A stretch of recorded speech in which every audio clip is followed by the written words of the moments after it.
Okay, we are live and it feels good to be back. Got to let it breathe just for a moment here, bringing on the Facebook folks who we love, and we'll get things cooking. And I think we're good.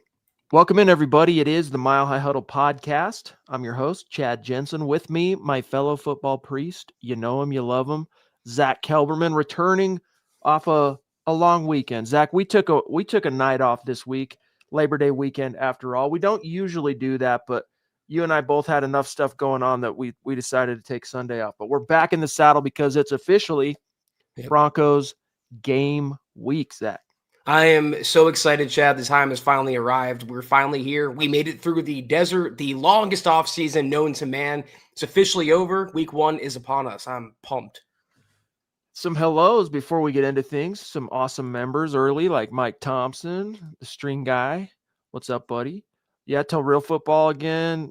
6 days like a thirsty man wandering the desert. I see the oasis finally in sight. 38-10, Broncos beat Titans. I love it, dude. David, what's going on? Great to see that you've become a member. Welcome. Thank you for that support, big dog. Sam Bam jumping in early with a super chat. Great to see you, Sam. Hope you're doing well, my brother. Says, evening, guys. Had my draft this Saturday. Got the Broncos defense, which I wanted. RJ Harvey went 2 spots in front of where I wanted him. Darn. But anyhow, I like my team, and I'm ready for some Broncos football.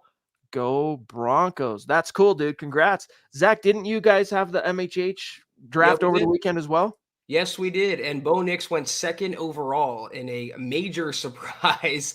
Chad, I know you're not the biggest fantasy guy, but that's pretty unheard of for Bo to go there. You know, Allen and Lamar weren't even going in the first round. So right. I'm happy that you like your team, Sam. I like my team, and I know you're excited for the fantasy season like I am. No doubt about it. We also have the Papa Bear jumping in, a valued member, a super chat superstar. Great to see you, big dog. Says, good evening, Broncos country. Hashtag God bless the USA. Let's go, Bo. 13-4 plus. I love the consistency of the message, Papa Bear. Just like last year, I'm old enough to remember that you had that prediction of double-digit wins for the Broncos, and it came true. You stuck to your guns, and it came true. So great to see you. We also have the Duchess in the hizzy. Michaela, how are you? Thank you for the super chat. Hope everybody's Labor Day weekend has been great, by the way. Not a lot of Broncos news, but we got a lot to talk about tonight. Michaela says, Kim, can't believe it's almost time. I can feel it. My nerves are all tingly. Yeah, we're almost there. I mean, that feeling, Zach, of waking up on a Sunday morning and knowing today is game day, and like that, the anticipation, the excitement, the nerves, as she's talking about here, not knowing for sure exactly what to expect. We're in the game week, dude. It's here. Yeah, and then we turn on our TVs on Sunday and we hear that familiar CBS jingle, the Fox jingle. I mean, football season has arrived, Michaela, and I know you're pumped, and we're so excited around these parts. It feels good, man. And like Zach said, this has felt like the longest off season of all time. Big Earn, great to see you on Facebook, my friend. Hope you're doing well. Roy Osborne as well. Some shouts. Excited for week 1. Yeah. All right. Yeah, Sam. 2nd overall pick. Whoops, there it is. Why did it jump on me? 2nd overall pick. I like it. Was probably a homer pick. Well, definitely a homer pick. That's for sure. Camden jumping in on super chat. What's going on, Camden? Great to see you. Great to have you. Want to invite you to become also a member. You're already a super chat superstar. Become a member on YouTube. We appreciate you, brother. Let's go. Broncos football is almost back. Let's go Broncos. Yes, it is, man. And it feels good. The Broncos were in the building today. Football practice, getting ready for the Titans. Zach, it was kind of fun to hear Sean Payton today. We'll get into it. Talk a little bit about the upcoming opponent. DJ Jones talked today about the upcoming opponent and facing off against his former teammate of a few years in Lloyd Cushenberry III. Plus, you got Cody Barton now collecting his paychecks in Tennessee, Zach. So some familiar faces coming our way on Sunday too. And Jones really boiled the game down to one simple metric, Chad. The defensive line has to dominate the offensive line, and that's exactly what I expect to happen on Sunday. Dutch is saying, when will we pay Bonito? It is time. I would say soon. I mean, we both thought, Chad, it can linger into the season, maybe sometime during midseason, considering how the Broncos like to do business. But we know they're negotiating with him. They're negotiating with JFM still, Michaela. So they have some, what's the expression, Chad? Irons in the fire that they're still working through here. I think it's a matter of when and not if, though, Bonito gets his bag. Well, over the weekend, I was looking for things to write about with no news.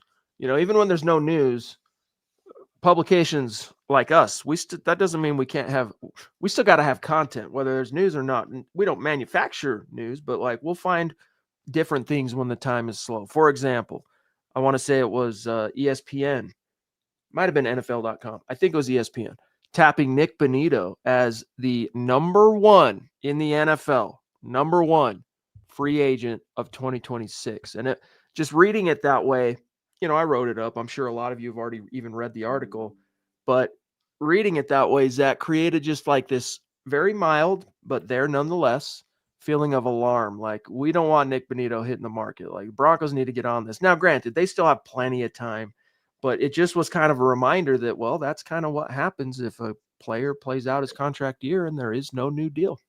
It's also when you have a Pro Bowl edge rusher, Chad, first entering his prime. I mean, they're going to be among the top free agents. Nick Bonito is a tremendous player, but Michaela and everybody else in the chat, he's just not worth Micah Parsons' money. And if he's holding out for that, Chad, he is not going to get it from the Broncos. We shall see how it shakes out, but I'm still confident they're going to get something done. There was all this reporting, Zach, that, they're waiting to see how the Hendrickson and the Parsons dominoes fall.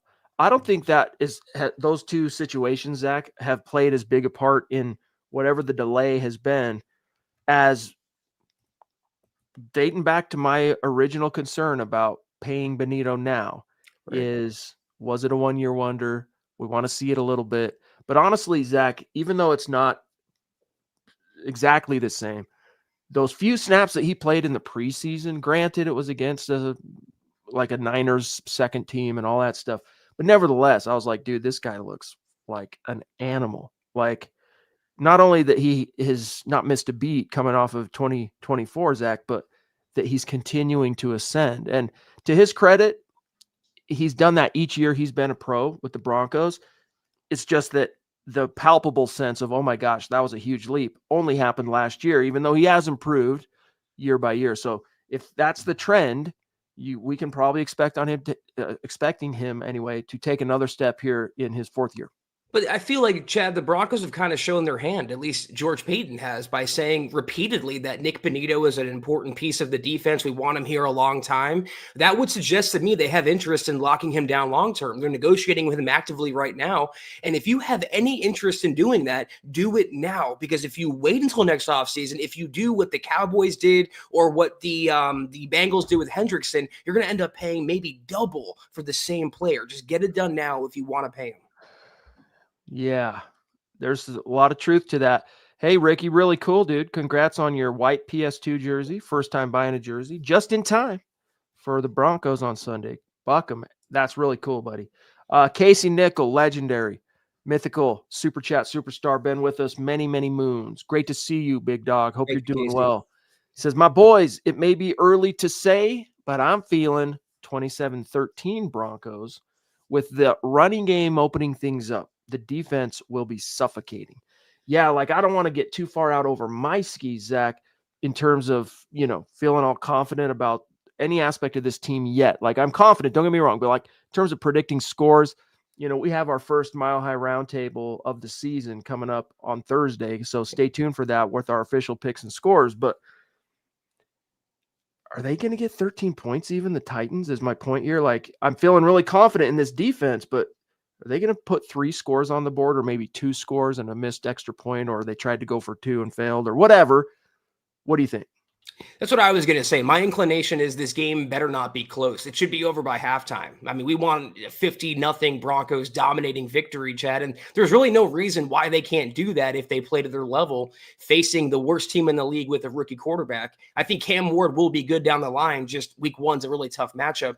And Casey, yeah, this score is a little too close for comfort, though a win is a win is a win. I think the defense will be humming from snap one, though the offense with the issues that we saw in the preseason it could take a little time to open up, as you say here. But I'll take a 2-touchdown win any day of the week. Hey, shouts to Max Rio in the house, one of our great superstars and a member. Really cool to see that you're a member, Max, man. Thank you, pal. Really appreciate that.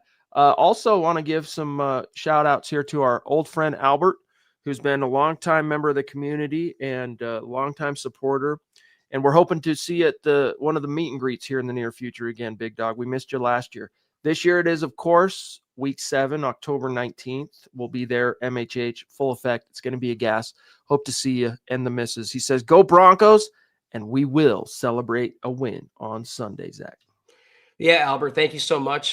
Like Chad said, a throwback member of the community. And yeah, I have no doubt the Broncos are going to win, Chad. I want to know by how much they're going to win this game. George Fox on Facebook says, great pod, guys. Can we now say it's football season? Broncos for life, MHH. Hit the thumbs up, guys. Yeah, hit those thumbs up. We appreciate that, guys, especially if you're watching on Facebook and YouTube. Helps us out a ton. But yeah, it's definitely football season now. I mean, it felt good, Zach, just over the weekend watching college football. Like Arch Manning kind of laid an egg in his big, highly scrutinized, highly anticipated debut. Granted, it was in a really tough environment against a good team in Ohio State. But what do you think? Do you think Arch Manning's the real deal, like his two uncles, Zach? A lot of people are reacting to one game. He didn't look great, but he still has a lot of college career left ahead of him, a lot of season left to go. It's a lot of pressure to put on a young kid, being the next Manning in line and a generational prospect. But to answer what George is saying here, I've been considering it football season since training camp. So we're definitely in the thick of things now. What is he? Is he so he's a redshirt sophomore. Redshirt, right? A redshirt sophomore? Anyway, I have my doubts. I'm just putting it out there. Look, I want him to succeed. He's a Manning. I'd love for the legacy to continue on with him and be reflected in him. I'm not sure he's got that same sizzle. I'm just being frank. I'm not saying he doesn't. I'm saying to you right now that I've had my doubts all along, but this did create, I'm not overreacting. I'm just telling you, it kind of made me not move off of my initial, what I've had for a while now, which is a little bit of misgivings. I hope he turns it around, though. I want to see Arch Manning continue the legacy of the Mannings. Phil, down in Tucson, what's going on, Big Dog? Great to see you.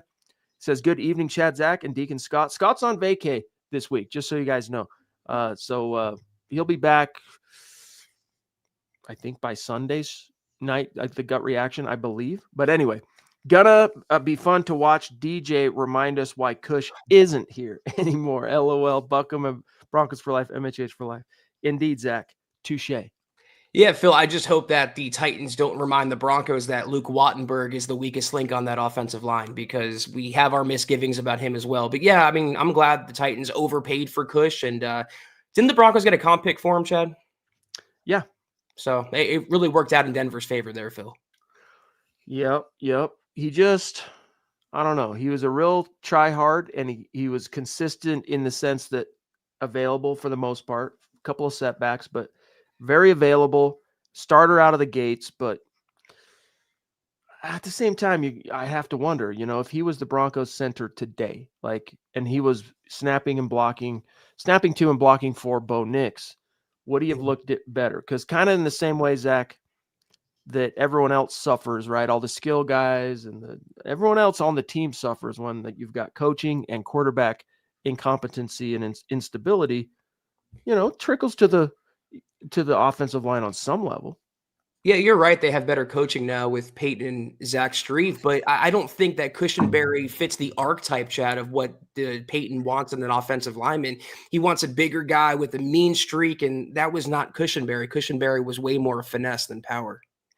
Well said, but it is going to be fun to see that D-line going up against Cush and also Cody Barton. Look, his stop in Denver was a short term, only a one-year stop. He's kind of been relegated to that, whatever you want to call it, the 1-year mercenary type guy. Although, wasn't Cody Barton's new deal in Tennessee a 2-year deal? I'm gonna hold on. Deal Titans. I got to confirm this because 3-year deal. So he finally got some stability out of what he accomplished on a defense last year, Zach, that was as iconic as any in the league last year. I mean, he'll lead the NFL in sacks, and he had a few games. He wasn't great. He wasn't bad. He was a solid linebacker, but he had what was it? That Saints game, he found the end zone. So it'll be fun to see Cody Barton. I think this says more, though, about the Titans than it does Cody Barton, Chad. They're so desperate for talent that they're giving him a 3-year deal. This is what I was saying earlier. If the Broncos don't win this game handily, it'd be kind of a disappointment, in my opinion. So our friend Keith Brugman says on Facebook, the matchup of this game will be the Broncos offensive line versus the Titans defensive line. It's going to dictate, when we talk about score predictions. I mean, Brad, a great member here, saying 42-10 Denver. Daniel's echoing KC 27-13.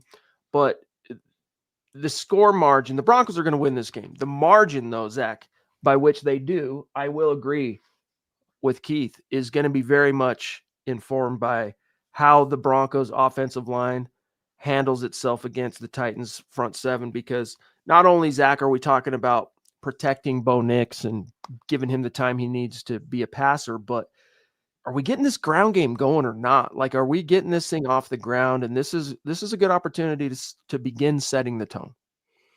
Yeah, I mean, it's tough to just read into the box score. I mean, the game could look a lot differently than the score suggests. But yeah, the Broncos want to start hot. That's what Sean Payton has talked about, Chad, for months, not having that slow start like last season. We saw the issues in the preseason on offense with the blocking, some of the quarterback protection breaking down. We want to see that coalesce in week 1 and then just blow the gates off of the Tennessee Titans. Guys, lots more to get to. Also, shouts to Todd. Good to see you in the chat. One of our valued welcome members. But first, guys, yes, it's game week. Football is back, and Underdog is the best place to make picks and win money all season long. Playing on Underdog is easy. Just pick whether your favorite players will go higher or lower on stats like touchdowns, receiving yards, interceptions, and more. That's right. Get your picks right. You can win up to 5,000 times your cash. You can play with as little as $1. So if you think you've got a bead on what Bo Nix's or any Broncos player stats are going to be in week 1, download Underdog and win some money today. It's so much fun, guys. The opportunity to win money while watching football, it's a touchdown. So download the Underdog app today. Sign up with our promo code MHuddle to score $50 in bonus funds when you play your first $5. That's promo code MHuddle. Millions of fans have already won billions making picks on Underdog. You got to ask yourself, will you be next? Be 18 plus, 19 plus in Alabama and Nebraska, 19 plus in Colorado for some games, 21 plus in Arizona, Massachusetts, and Virginia, and present in a state where Underdog Fantasy operates. Terms apply. See assets.underdogfantasy.com/web/play and get terms _DFS_.html for details. Offer not valid in Maryland, Michigan, Ohio, and Pennsylvania. Concerned with your play? Call 1-800-GAMBLER or visit www.ncpgambling.org. In New York, call the 24/7 Hope line at 1-877-8-HOPE-NY or text HOPE-NY 467-369. All right, back to the chat. There's some things that Sean Payton talked about today, Zach, that I want to get to. And in fact, while we let things continue to percolate in the chat, let's touch on a few of these things. So first things first, Sean Payton today was asked about planning for the number 1 overall pick, Cam Ward. What's the plan, etc., and how do you plan, etc. He said, we do all of it. We have a limited exposure in the preseason with him. Then you would have to go back and look at his college tape at Miami just to get a feel for not only his arm strength, but how does he handle pressure? How does he handle his own, etc. We do a pretty in-depth study. It's pretty normal when you play teams early in the season, maybe to not have all the information you might have when you play a team, say, Zach, week 8 or week 9, close quote. So how concerning is it to you that they don't have anything really, Zach, other than his college tape with which to kind of scheme and game plan against Cam Ward? Maybe that would concern me if this was later in the season, but Chad, it's week 1. It also cuts both ways. Cam Ward doesn't have any experience under his belt either. And his week one, his first ever NFL regular season game, he's going to Denver, the altitude, to play the best defense in the NFL, a playoff team at that. I am not too concerned, especially when you look at the support around Cam Ward, Chad. His best offensive weapon is Calvin Ridley. He has Tyler Lockett, Van Jefferson, Tony Pollard. His tight end is Chig Okonkwo. We talked about Lloyd Cushenberry. This is not exactly a superpower offense. And if the Broncos defense struggles against this group of players, again, it's going to be very disappointing. Indeed. And there's also the statistic off the top of my head. I'm trying to remember the exact statistic. So since I can't remember it specifically, I'll just generalize it, which is just simply to say rookie quarterbacks, but especially number one overall picks quarterbacks, making their first career start on the road, have a woeful NFL record. So it doesn't play into his benefit too well, that in and of itself, Zach. But then you're going up against, as the first overall pick, yes, but a rookie making his first NFL start, the defense that literally led the NFL in sacks last season. And it's a little sketch for him, to say the least. Combine that with, you're going up against arguably the best secondary in the NFL. It's not going to be an easy day. Now, I expect, to be frank, Zach, just based on what we saw in the preseason, I expect there to be a little bit of loosey-goosey the first drive or two, meaning 100% agreed. You might see him get a field goal on the board early. You might see him even get a touchdown on the board early, and then it's going to be curtains. They'll get a little bit of a lick or two in early as the Broncos are still kind of getting their game legs beneath them, and these new starters like Talanoa Hufanga and Dre Greenlaw, etc., kind of get their thing figured out. But it'll be very short-lived. Broncos are going to handle the Titans. Now, real quick, hey, Coach, what have you seen from the Titans compared to the 2024 Titans of last year that qualified for the number one overall pick?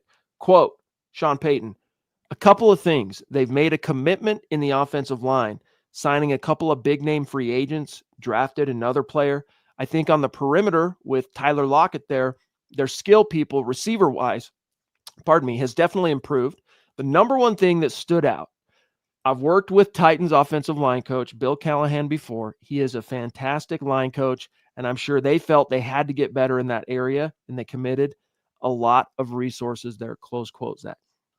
I mean, he's not going to say that they're just a totally inept franchise that the Broncos are going to beat the brakes off of. They do. There's talent there. They're an NFL organization. But again, the Broncos just have more talent than they do. And as long as and I 100% agree with you, by the way, there's nothing quantifiable about what you said, but it's like a vibe feeling, like a gut feeling that you get when watching the Broncos. I would not be surprised either if Tony Pollard ripped off like a 40-yard run, or Okonkwo, the tight end, had a big catch and run that put the Titans in field goal range. I expect that to happen. They're going to start slow on the first couple drives. And then, as Chad said, the clamps are going to go on, and it's going to be, hopefully, God willing, a blowout from that point forward. Jason, thank you for being a member, big dog. He says the run game will likely take a little bit to get going. Looking for the O-line to have a clean game penalty-wise. Offensive points may be a little lower than us fans want to see, but a win nonetheless. I don't know, man. I think similarly to the defense, you might see a little bit of a clunky first possession or two, but there's so much talent on this offense, and Bo Nix, he's primed to have a big year too. I don't think they're going to be held down too long, especially against an opponent like this. You're going to start seeing the running backs do their thing. You're going to start seeing Evan Ingram ripping off big chunk plays, Cortland Sutton.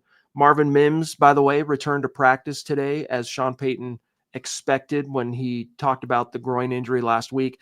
So that was good to see, Zach.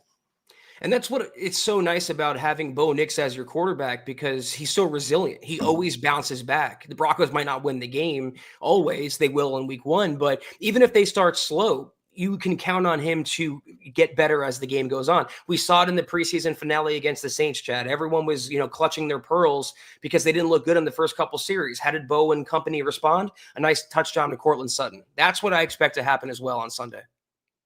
Here we have Todd Ostendorf, a great member, jumping in to say 150 yards rushing between Harvey and Dobbins would be a great start to the run game outside of Bo Nix. It was kind of interesting, Zach, today also, Sean Payton was asked how much of Bo Nix, the rushing stuff, the attempts, is that going to be similar this year as it was last year? And he said, quote, "It's a little misleading if you're looking at those numbers and you're writing a story on it. When you drop back to pass, one of his strengths is the off-schedule throws, and then periodically the decision to keep it. We didn't break the huddle with a quarterback run," meaning like he didn't call too many quarterback runs last year of all those rushes that Bo had. Back to Payton, quote, "So the latter part of the question, I hope and I think you're going to have a chance to see a more efficient run game," meaning from the running backs. "One of the great strengths with Bo's game is when the pocket gets a little dirty and he can move left and right, throw on the run, he can decide to keep it and gain 12 yards. That part of his game we wouldn't address," close quote. In other words, when he sees an opportunity, they're not trying to coach that out of him, Zach. It's that backyard football mentality that you can't coach, you can't instill, you can't teach, you can't tell someone how to do that. You have it or you don't. Early career Russell Wilson made a championship living off of that. And that's what Bo Nix has. Remember back to, I think it was the first Chargers game, Bowles blew a block and Bo had that awareness to avoid a sack. And then he scrambled around and ran for like 20 yards. The improvisational ability, you cannot take away from Bo, but you can be more strategic when you call a design run. Remember, he had that back fracture too, Chad, last season. Yeah, no doubt. Hey, thank you, Clayton. Smash that like button and share, guys. Appreciate that message. Taylor, one of our great Super Chat superstars, members, jumping in on Super Chat to say PS2, number 10, highest since Vaughn was number 2 in 2017. Zach, talking about the top 100? Yeah, the top 100. I don't know if the entire list was revealed, but PS2 did come in at number 10. So 4 Broncos players. This means that Quinn Miners won't make it. I think Quinn Miners got snubbed here, but 4 Broncos players did make the top 100. You got Surtain at number 10, Bonito at number 38, Bo Nix at number 64, and Zach Allen at number 90. Even Bo Nix making it surprised a lot of people. None of us so much. We hope for it at the very least, if not expected it. But, guys who maybe aren't as partial in terms of they don't have the emotional connection, whatever, as a fan. Like Scott's a good example. When I floated, Bo Nix better make it, dude. With how good he was last year, I mean, he better make the list. He's like, Bo Nix ain't making the top 100. Are you crazy? So it's good to see Bo Nix make it. It is disheartening, though. Quinn Miners, the thing about this is it matters because these are his peers. This is as voted on only by the players. So it's a little disheartening, and it goes to show Quinn Miners still has a little bit of ground to cover, Zach, in terms of making his presence felt to his opponents and peers. Yeah, I mean, I guess it's important from an accolade standpoint, but we all know Quinn Miners is one of the best linemen in the league. And Chad, they have that Protector of the Year award now in the NFL. Yep. I expect Miners to be contending for that, seriously. We got Phil jumping in again to say, let's not forget, this is a revenge game. The only time we opened against the Titans was 2020. We lost 16-14. Going to be a big win, 28-3 Broncos. I don't even remember that game, Chad. It feels like a fever dream. Yeah, well, that was the is that the Josie Jewell game where he stacked Derrick Henry in the backfield? It might have been. So it was Drew Lock. Drew got hurt the next week in Pittsburgh, missed the next 3 or 4 games. Sutton also got hurt in Pittsburgh and missed the rest of the season. I remember week 2 on. I honestly don't remember the Titans season opener, man. Like my brain blocked it out. But yeah, revenge, baby. Let's get it. Yeah, I do remember the highlight of Josie Jewell's career was stacking up Henry. I mean, he just bulldozed him in the backfield. Let me see something here. I'm going back to 2020. It actually happened. I just looked it up too. 16-14 Tennessee. I'm checking the box score real quick. They went on a field goal. So Lock did start. Tannehill had a Tannehill type of game, 250, 2 touchdowns. No picks. We only sacked him once.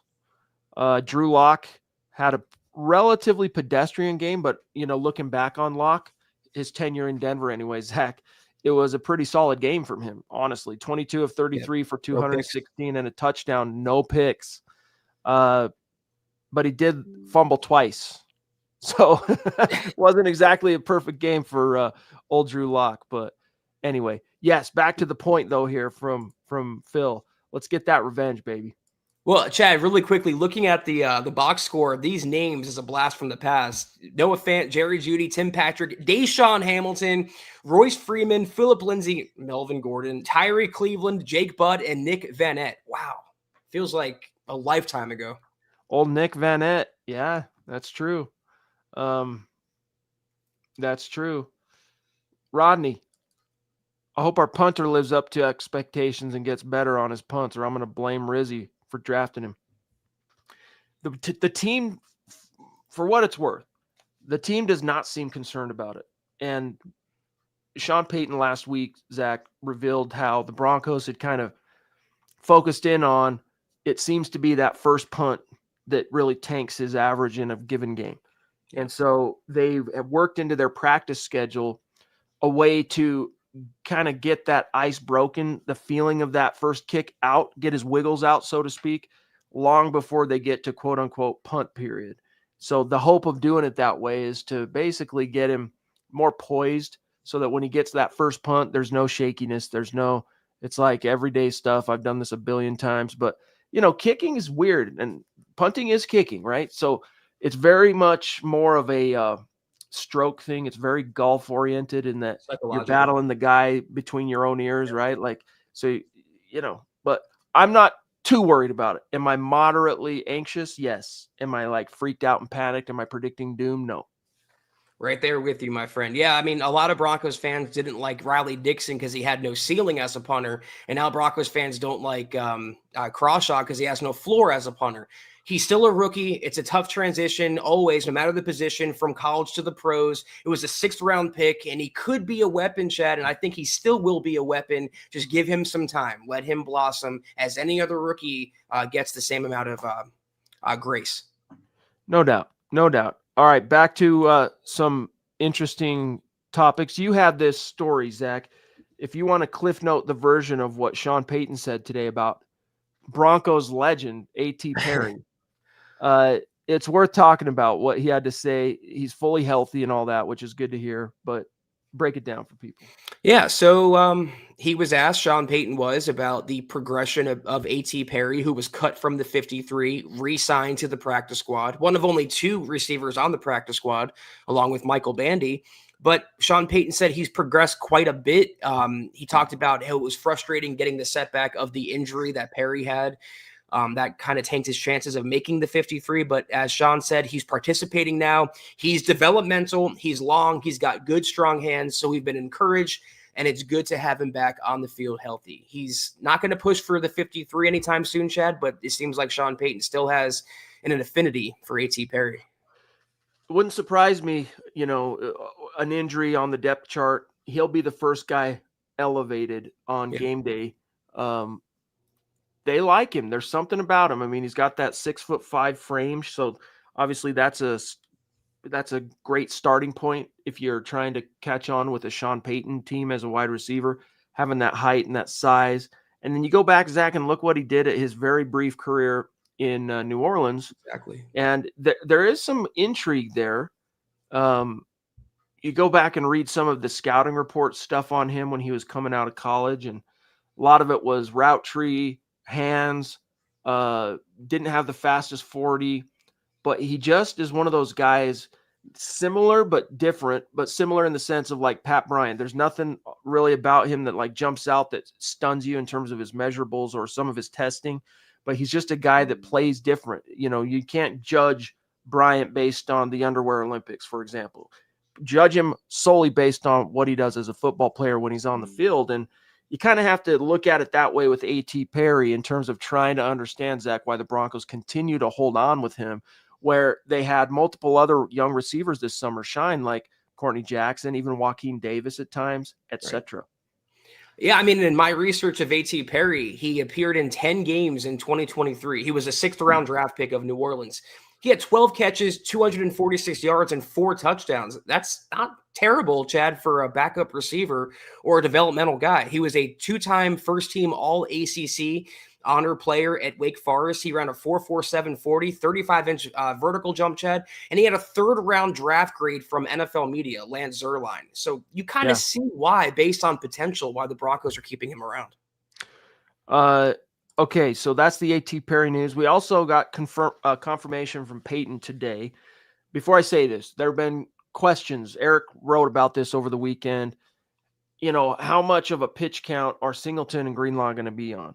Because, you've got 2 other linebackers on the 53, Sternad and Reed, and then they carried 3 inside linebackers, or carrying 3 on the practice squad. And Sean Payton has talked so much about pitch counts and being smart in the season. We weren't sure what to expect, who was going to have the green dot. Well, it turns out, Zach, it is indeed going to be Alex Singleton. And that being the case, as the green dot guy, he's the signal caller on defense. He's the quarterback of the defense, which tells me that while Dre Greenlaw, Zach might be a little bit kind of slow rolled into things, a little bit of a pitch count the first couple of games, till things really tighten up on that schedule starting week 3 against the Chargers. You might see him, Greenlaw, on a pitch count. I don't think you will see Singleton on a pitch count. If he's got that wrap on his arm, and we'll see how much of a club he ends up having on Sunday. But if he's out, if he's dressed, he's playing, and he's playing all the snaps that he would normally play. Yeah, say what you want about Singleton. I've said plenty about him, but the Broncos coaching staff, they love him. He's considered a glue guy in that locker room in the middle of the defense. That's a big responsibility to get, Chad, as the middle linebacker to wear the green dot. And that's, I think, 2 years in a row now for Singleton. So you see why they kept him around, Chad. And I'll admit it, on KK, I said he could be a name that the Broncos look to move on from. Then I kind of corrected my own point and said, despite his limitations, he is so important to what VJ wants to do on defense right in the middle. So he's not going anywhere. Which, by the way, guys, speaking of KK, the next edition is tomorrow at noon Mountain Time, 2 p.m. Eastern. So be ready for that, members. It's a members-only live stream at noon Mountain Time, 2 Eastern. Be ready for that. Zach Scott, I don't know if you want to share what you got planned for it yet, but either way, it's going to be a lot of fun. Yeah, there will be some hot takes that hold water. I want to keep you guys, as I always do, in suspense. Okay. Let's see. Yeah, Rich. Singleton is what every team needs. He's the legit lunch pail guy. Yeah, I mean, what Sean Payton said today, he said that, quote, he's a great communicator. There are a couple of things, I'm not going to say that they're musts, but are certainly pluses for inside linebackers. Number 1, instincts. Tackling, but he is a calming influence relative to getting the defense lined up. He wears the green dot, his leadership. So all those things outside of just his ability to play and tackle, he communicates well. He's, I'm sure, considered one of our leaders. So it's hard to replace that when there's a lot of intangible things that you lose with a player like that. So especially speaking back to last year, Zach, where they had to play 14 games without him because of that ACL. Yeah, you miss the sideline to sideline stuff that he provides, but all the intangible stuff you miss a lot, maybe even more so. Same applied to Josie Jewell, a few years ago. He was their glue guy, and he had limitations. Same really applied even to Derek Wolfe back in the day, Chad. He wasn't the best defensive lineman in the NFL. He was a good player when he was healthy, but he was just so important. He was the heart and soul of that defense, and that's what I think Singleton is to VJ. Yes, indeed. So while we're last thing here, still on the subject of linebackers, the question about Dre Greenlaw and, hey, you didn't play him in the preseason. Are we going to be seeing him Sunday? You know, what's the deal? And here's what he said, quote, Sean Payton on Greenlaw, quote, he hadn't played in the preseason, but he's gotten a lot of work. We're being smart. We're being conservative relative to our approach. It's a long season. So most importantly, having him not only healthy early on, but for the long haul is the goal. And then he closes with saying, yes, there's always risk when you're lining up out there playing a position like that, certainly, but he's very much in tune to what we're doing, close quote. So Eric Trickle, for example, Zach, had written that the vibe we're hearing and the vibe we're getting, I should say, around Broncos HQ is pitch count the first couple games, and then probably starting week 3, full-blown Dre Greenlaw. And then when there are opportunities, whether it's in-game situations, opponents on a schedule, the Broncos might keep him out a little bit more and let's utilize more of the rotation. But probably those first 2 games, you're going to see him finally. You're going to see him out there, but I don't think he's going to play the same number of snaps as Alex Singleton. I can 100% see that too. And the Broncos have to ask themselves a question every week. Can we beat this team without Dre Greenlaw? And I think the Broncos can beat the Titans and the Colts the first 2 games without Greenlaw. Like you said, though, and like Eric wrote, week 3 onward is when it starts getting a little more difficult. And I would rather save, in a sense, Greenlaw for the games that matter. So, yeah, pitch count at first and then ramp up as the season goes on, hopefully. So hopefully that answers your question, Todd. Yes, he's available. You're going to see him, but he's probably going to be on a pitch count. Transitioning here to a different subject from Phil, do you guys see a possible time that Calvin Throckmorton on the practice squad, interior offensive lineman, gets called up? Zach, what's your answer here? It's quite the transition. I would assume that unless there's an injury, Phil, that Throckmorton's not going to be called up. They have their guys that they like right now, the starters and the backups. So unless an injury arises, I don't see that happening. In his defense, Throckmorton, it's not so much in his defense. What I'll say about him is after Nick Gargiulo went down, Nick was quite clearly the best backup swing guy. Like, he was starting to really get visions of letting Ben Powers go dancing in people's heads, kind of going, well, maybe we can get away with jumping the gun on Powers. But when he went down, that went away. And you look at the backups they have. So here you got Ben Powers on the roster, Quinn Miners, obviously. You get to how do they have it organized on the? I guess the easiest thing for me to do will be let me find it a different way here, real quick. This will be easier for me than trying to read their designations. Hang tight. I'm giving you the breakdown on the roster of the backups. I got to remind myself. There it is. So on the offensive line, the Broncos, besides the starters, they kept Matt Pert, Alex Palczewski, Alex Forsyth, and Frank Crum.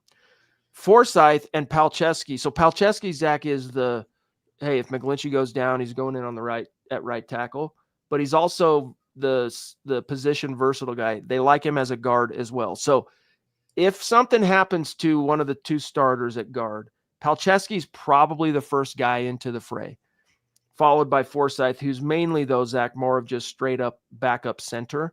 So I echo what you said. The only way you're really going to see Throckmorton is, God forbid, there's a significant injury higher up the depth chart. Yeah, I know we're talking about like a 3rd string offensive lineman, but I was never that blown away by his game tape. I agree with what Richie said, though, in the comments.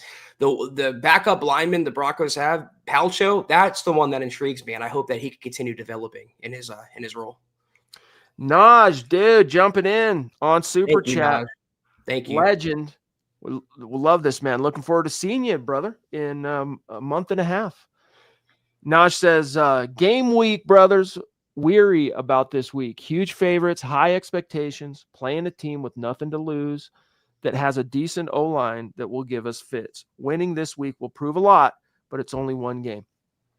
These are, I think, fair and justified misgivings / fears. We'll just say fears. Yes, decent O-line. As we talked about earlier, Sean Payton gave him props because that's one of his core philosophies, right? You start by building the offensive line, and that, to quote Parcells, percolates throughout the entire program, and building is whatever tone you're setting on the O-line. So the Titans, with Bill Callahan now as their O-line coach, they're taking that cue.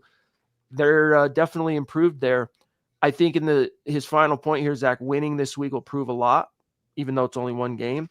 The Broncos are being perceived. They're being billed now, Zach, as a team that wins the games they're supposed to win. This is one of those games. So in the sense that, what does it prove? It helps to reinforce the read that we have on them, both locally and then the national read, for the most part. You throw out whack jobs like Nick Wright and whatnot, but I'm saying the general, even national consensus that the Broncos are a bona fide playoff caliber team. All right, prove it by handling, not just defeating the Titans. You got to go out and kind of handle them. I mean, this isn't college football, Zach, where style points are attributed to anything meaningful, but still go out there and handle the Titans. No one's going to be surprised if the Broncos beat the Titans. Everyone would be surprised if the Broncos lose to the Titans, Chad. It's one of those things that it works that way. The only thing that would prove to me is that the Titans are an inferior team compared to Denver. And we know that already. I do slightly disagree, Naj, and thank you so much for your support as always, that they have nothing to lose. Again, this game would scare me more, Chad, if this was week 17 or week 18 and the Broncos were facing a win and the Titans were playing spoiler. But in week 1, the Titans are playing for a playoff spot. They're playing to have a competitive season. So it's only week 1. The season's still very young, obviously. So they're going to be pressing and they're going to be tight and they're going to be trying to win and they're going to be in a tough environment. I just don't see it turning out in Tennessee's favor. Even if the Broncos have a bad game or a slow start, they're just too much more talented than the Titans are to lose this game, Chad, at home in week 1. And even now, as still a young team, they're a more experienced team too, the Broncos, with this core leadership that they have. They've just more bullets. But if, live bullet experience, if you look at it from the Titans perspective, hey, this is their season opener too. And all their fans are going, man, can we make the playoffs with our exciting number 1 overall pick, Cam Ward? This is a tough opponent, but, it's Cam Ward. So, I mean, you don't take it lightly. And I'm not saying, for the record, that the Broncos have to go out there and, blow out the Titans, but it can't – I don't think – even if they win the game, Zach, and it's 2019 – you're going to see some misgivings. You're going to see people go, man, is this the team we thought they were going to be? They just got to go out there, even if it's look, it doesn't even have to be the score. Throw the score to the side, to my point. How do you look? Is it pretty clear that you're handling a team that is less talented, less experienced, less wherewithal at the coaching level, et cetera? Go out there and prove that you can beat the teams that you're supposed to beat. And if they do end up winning 20-19, we'll get on here for the gut reaction and say a win's a win's a win and step back from the ledge. And we'll point out where the Broncos can improve. We'll critique them, but we're not going to poo-poo a win around these parts by any means. Not at all. Naj, brother, so great to see you. Thank you, buddy. Really cool. Really cool. By the way, Zach, it's kind of obvious. We kind of knew this beforehand, but the injury settlement kind of clouded things. Over the weekend, it was reported, I think it was Chris Thomason of the Denver Gazette, yes it was, who reported that, quote, after recently waiving running back Blake Watson, the Broncos have interest in signing him to the practice squad, but they would have to wait at least 3 weeks after agreeing to an injury settlement with him. Watson suffered a PCL strain at New Orleans and is busy rehabbing what is not a long-term injury, close quote. So the Broncos, Zach, on the practice squad currently, 3 linebackers, 2 wide receivers. They got a couple of tight ends. They don't have a running back. Yeah, I think it's only a matter of time before Blake does re-sign with the Broncos. They like him, and in their defense, Chad, I did like what I saw from Blake Watson both last season and in this preseason. He has some wiggle. Yeah, totally, Naj. What I want to see is our run game do something great. Man, if the run game comes alive early, it's going to portend so many great things for Bo Nix. Oh my goodness, man. Just if you think back to the Jake Plummer years and just having a set and forget that 12 to 1,500 yard rusher behind you each and every year. Jake Plummer, still one of my favorite Broncos of all time. My second favorite Bronco quarterbacks. I still have, he's above Peyton Manning for me. John Elway, Jake Plummer, Peyton Manning, just because of the emotional thing from, me being a fan back then. But Jake Plummer at the same time, I'm not saying that in a qualitative sense. I recognize, obviously, Peyton Manning is a far greater quarterback, was way more talented, and obviously a lot more accomplished. But what equalized things for Jake Plummer, Zach, and allowed him to do the things that he did as the Broncos starter back in the day was that foundation of a threatening run game that opponents absolutely had to be ready for. And just the way it set up that play action was a beautiful thing. And so I want to see that again for Bo Nix.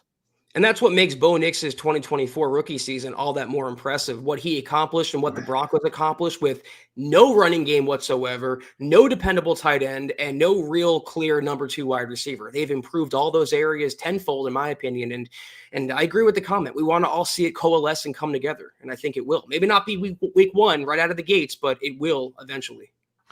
All right, guys, we got a couple of messages for you. Then we're going to dip on out of here. Don't leave quite yet because we are going to take one last look at the chat. So any burning questions, topics, supers, get them in the chat. We'll get them before we dip.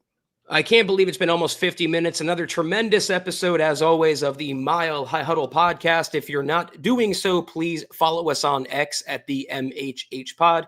You can follow the main account on X at Mile High Huddle, Chad at Chad and Jensen, myself at Kelberman NFL, and Scott, our producer, at Scout Kennedy. If you guys want some merch like we're rocking each and every single podcast, check out MHHmerch.com. Get you some. If you haven't done so yet, please drop us a like at facebook.com/Mile High Huddle Pod. You can find us on Instagram at mile_high_huddle. If you're listening on Spotify or Apple Podcasts, make sure you're leaving your football priest a 5-star review for a chance to win some merch each and every single month. But if anything, y'all, please, very important as always, that you subscribe, you like, you share this video and every video you see on the MHH channel. It really helps us grow and reach more Broncos fans. That's right, just like you. By the way, another little fun piece of news that this podcast saw coming from a mile away.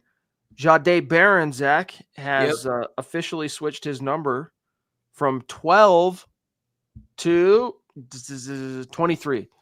He's taken the former Audric Estime number officially. So I hope everybody listened to my advice when I said don't run out quite yet and buy the Barron jerseys, because first of all, the number in and of itself right out of the gates, just generally speaking, rookies, unless it's like Bo Nix getting his same college number, you want to wait a little bit on the draft picks to see how it shakes out after the final cuts in terms of what numbers go where.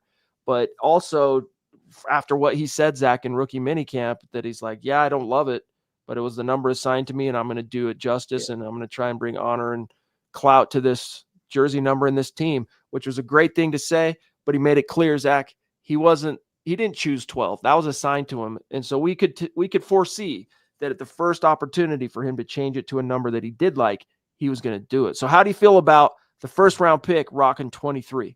Well, who would want Paxton Lynch's old number? I certainly would, and I can't blame Barron for turning that, or at least, being kind of apathetic toward it. I think he looks a lot better in 23. It's more of a defensive backs number, and there's no official changes beyond Barron that I heard today, but there's a little birdie out there tweeting, figuratively, that RJ Harvey could be next to change his number, Chad.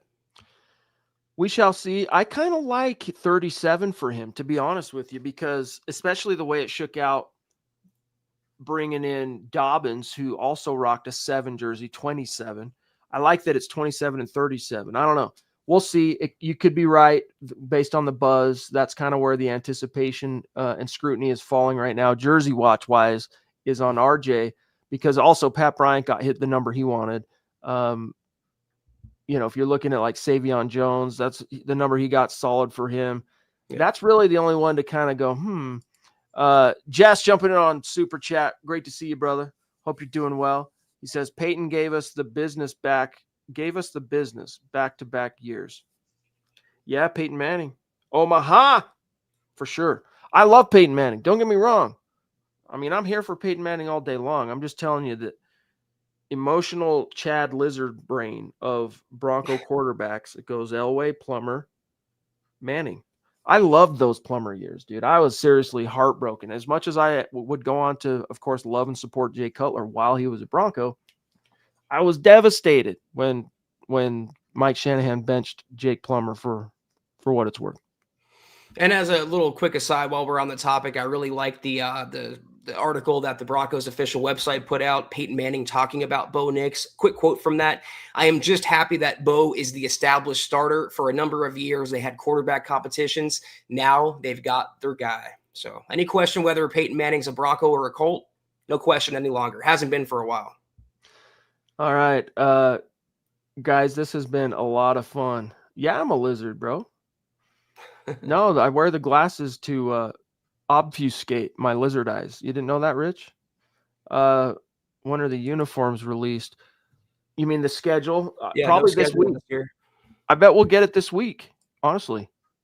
But anyway, Mile High salute. Special shout out to all the great Super Chat superstars and supporters helping us keep the lights on tonight, and our dear members like Sam Bam, multiple, Papa Bear, the Duchess, legend, Camden, Casey Nickel, George Fox, Phil McLaughlin, throwing down multiple times, Taylor Christensen, Mount Rushmore, Naj, Mount Rushmore, Jess. Hey, Jess, if you're not already, I can't quite tell from the Super Chat, inviting you to become a member on YouTube.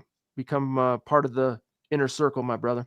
But guys, love you, appreciate you. Sorry that we didn't go live last night. It was kind of a short-term announcement. I think we got a tweet out like an hour and a half before you guys were expecting us. But we're back, and we're ready for what remains of this week. Will be Thursday as far as this show.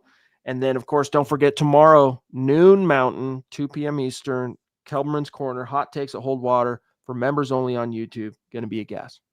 Have a great rest of your Monday. We will see you Thursday. I will see you tomorrow. Some of you guys anyway. Have a great rest of your night. Take care. And as always, go Broncos.